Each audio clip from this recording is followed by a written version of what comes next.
TGEC, c'est une entreprise qui est active dans les travaux publics, en particulier dans le domaine de la voirie et surtout dans tout ce qui est pose de canalisation. On est une entreprise qui est située en région liégeoise. Le secteur d'activité, c'est toute la région wallonne. Je suis quand même engagé personnellement dans l'écologie, dans l'environnement. Et donc, tout naturellement, la société que je dirige, et donc TGEC, c'était important qu'elle prenne les mêmes engagements. Et donc, c'est à travers le SME qu'on a décidé d'essayer de mettre tout ça en place. La politique environnementale a été créée grâce à la grappe SME, organisée par l'Union wallonne d'entreprises. On y retrouve 8 points, les 8 points les plus fondamentaux pour TGEC.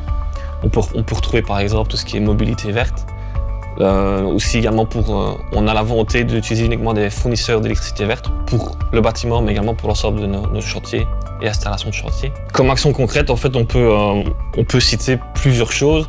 Déjà, la première, c'est là-bas, c'était vraiment d'intégrer les membres du personnel dans cette démarche. La première action qu'on a mise, c'est des éco-teams. Donc une éco-team plus typée employé, donc bureau, et une autre éco-team plus typée chantier. Un des points aussi importants, c'est qu'on veut impliquer le personnel dans le sens où on veut les sensibiliser en entreprise pour pouvoir répercuter cette démarche chez eux en privé. Donc ça, c'est vraiment quelque chose qui nous tient fortement à cœur. Justement, sensibiliser un petit groupe de personnes pour pouvoir le faire percoler cette sensibilisation dans l'ensemble de l'entreprise et également dans les familles. On les sensibilise via différents moyens de communication, qui est par exemple les newsletters qu'on a mis en place.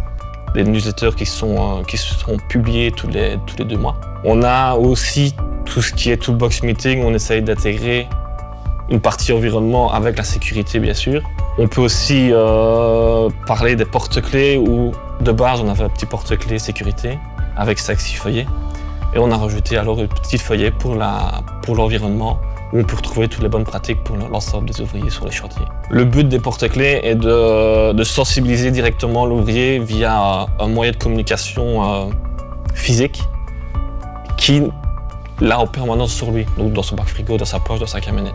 Et ça permet, dès qu'il le voit, il sait ok, j'ai une bonne pratique pour aujourd'hui. Comme bonne pratique, on peut par exemple citer l'éco-conduite, le tri des déchets ou faire attention à la biodiversité, au milieu qui l'entoure. Donc pour tout ce qui est gestion de l'environnement sur nos chantiers, on a mis en place un système de tri. Donc soit on a assez de place sur nos chantiers pour pouvoir mettre des poubelles ou des systèmes d'évacuation de nos déchets. Alors là on le fait directement. Ou soit alors on essaye de sensibiliser nos conducteurs à ramener tous nos déchets ici, donc on a un site à Halleur, et de le faire trier alors dans notre centre de tri qui est juste à côté.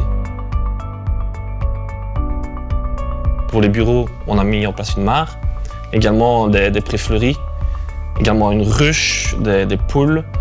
Avec la direction, on s'est également penché pour tout ce qui était installation de panneaux photovoltaïques, également des bornes pour toute notre flotte de voitures électriques.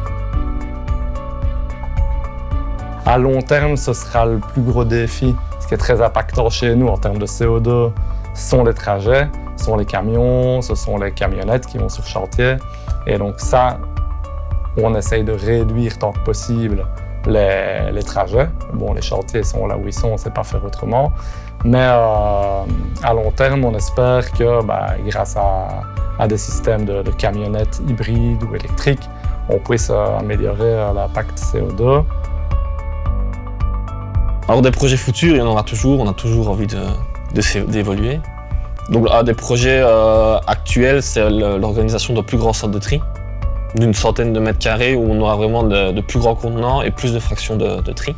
Un conseil que je pourrais donner à une autre entreprise qui voudrait se lancer, ce serait d'en discuter autour de soi, de se renseigner, de faire jouer des connaissances, de contacter l'Union wallonne des entreprises ou des consultants externes. Je pense qu'il y a pas mal de sociétés qui peuvent aider dans ça.